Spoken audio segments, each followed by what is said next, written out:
Tim Inspirasi Ramadan masih menggali nilai-nilai Islam di bumi Sriwijaya, Palembang, Sumatera Selatan.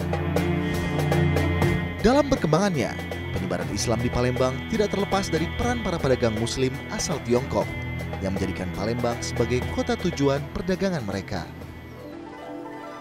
Ya, alam penyebaran agama Islam di Indonesia tak luput dari para pedagang Arab Saudi dan juga sekitarnya. Namun tak bisa dihindari peran penting dari pedagang Tiongkok pun memiliki peran dalam penyebaran agama Islam khususnya di pesisir Palembang. Laksamana Cheng Ho memiliki peran tersendiri dalam penyebaran kala itu. Lalu apa hubungannya antara Masjid Muhammad Cheng Ho dengan Laksamana Cheng Ho? Kita cari tahu langsung.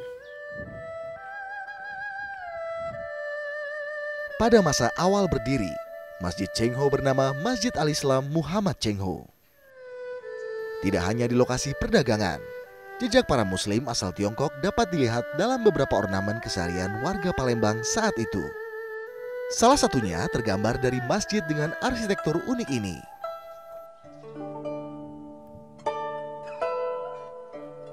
Arsitektur masjid yang berlokasi di Jakabaring ini sangat kental dengan ornamen Tiongkok. Adalah Laksamana Cheng Ho, orang kepercayaan Kaisar Yonggi dari dinasti Ming, untuk melakukan penumpasan kelompok perompak hingga ke daratan Asia kala itu. Pada masanya, Laksamana Cheng Ho telah beberapa kali berkunjung ke Palembang. Ini atau mengapa namanya Masjid Cheng Ho? Cheng Ho adalah di zamannya atau 600 tahun yang lalu di Tiongkok adalah salah satu panglima yang beragama Islam. Dia terkenal dengan penumpasan bajak lautnya di tengah laut dengan membawa ratusan armada dan juga terkenal dengan perdagangannya ke Indonesia antara lain ke Palembang ini lebih kurang 2-3 kali dan syiar Islamnya. Jadi dengan kata lain kita lihat keteladanannya. Selain ornamen Tiongkok, Masjid Cheng Ho juga memadukan unsur budaya lokal Palembang dan Arab.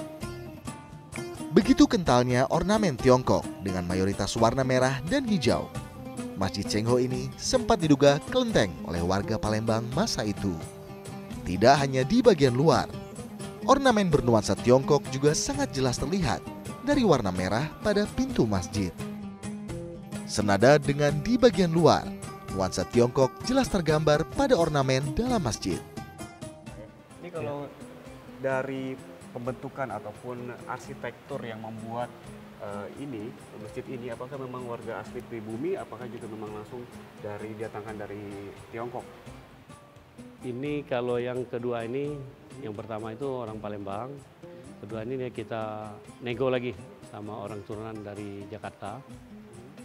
Kita minta gambar lagi, ya dalam kata lain kan tidak mengubah yang spesifik macam tiang-tiang, nah, tinggal paling tiangnya aja kita bulatkan.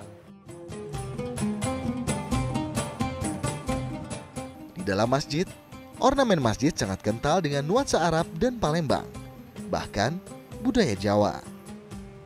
Mimbar ini misalnya, mimbar berbahan kayu jati ini merupakan pelambangan dari budaya Jawa yang juga masuk ke Palembang kala itu. Di dalam masjid, budaya Tiongkok masih terwakili oleh warna merah yang mendominasi tiang-tiang utama penopang masjid.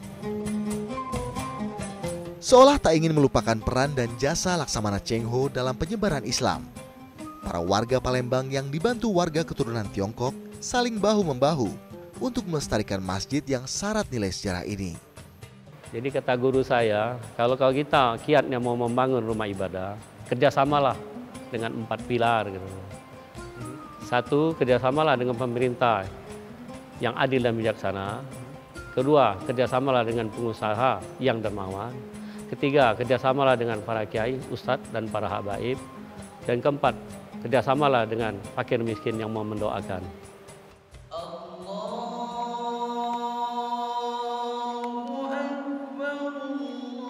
Hampir setiap waktu sholat, masjid ini selalu penuh oleh jemaah.